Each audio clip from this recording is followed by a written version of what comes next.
G'day, how you doing, tubers? Socket Man here. Just thought I'd do a quick little update. I'll probably string along a bunch of short ones just as I'm capturing stuff. However, I have the Cush drive apart on the rear axle off the sprocket. I was a little concerned. I was talking to the original owner, my buddy Dave there, and we were thinking, I wonder how the Cush drive is. We figured it wouldn't be worn out, but after sitting for 27 years doing nothing, plus the bike being 1970, so what's that make it, 42, 43 years old this year, I guess. We were concerned that maybe the rubber wasn't rubber anymore and it had turned to plastic, and that's kind of what's happened. There actually is a little bit of wear there, if you can see that. Hopefully it may not be focusing. But it is, it's extremely hard. I hit it with a hammer a few times and the rubber is now plastic. We were concerned that, if it hardens up, it'll just crumble. And that would be a big concern. We got a big split there. And so around where it mounts in the center here by the mounting holes, it doesn't look too bad, but on the drive side, on each one on the drive side, which is where most of the pressure is put when you're moving forward, they actually do have a fair bit of wear, and they are split and cracked and hard as a rock. So I will have to see.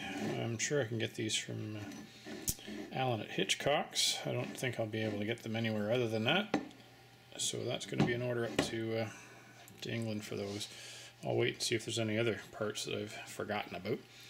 Anyways, quite the time to read the manual. I read the manual, and they said take the these basically are coming up from the back. This comes up from the back side of the sprocket in where the brake drum itself is, and then this is just down on top.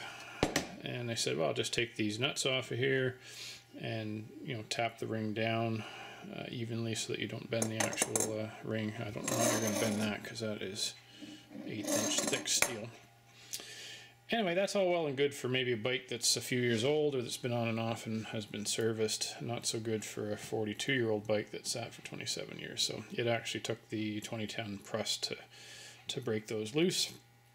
And so I'm glad I have the little press over there. This guy here. And worth its weight. Paid 150 bucks for it on sale, regularly 300, and I've only used it a couple times, but it's worth its weight in gold. Well, maybe not because it weighs a lot, but anyway, it's been very, very handy.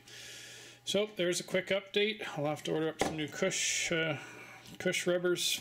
I will sandblast and paint everything. I'm just going to take this bearing out now and another one of those locking rings, and take the bearing out, clean everything all up. Paint looks like the drum itself is in pretty good shape. I've got a ring of black gook around it that'll just have to be cleaned up, but there's no wear on it. So I'll clean everything up and repaint. I'll be able to repaint the ring as well. And when you reassemble it, you're supposed to put a smear of grease in there, and that's it. So there's the details of the rear sprocket assembly. Cheers.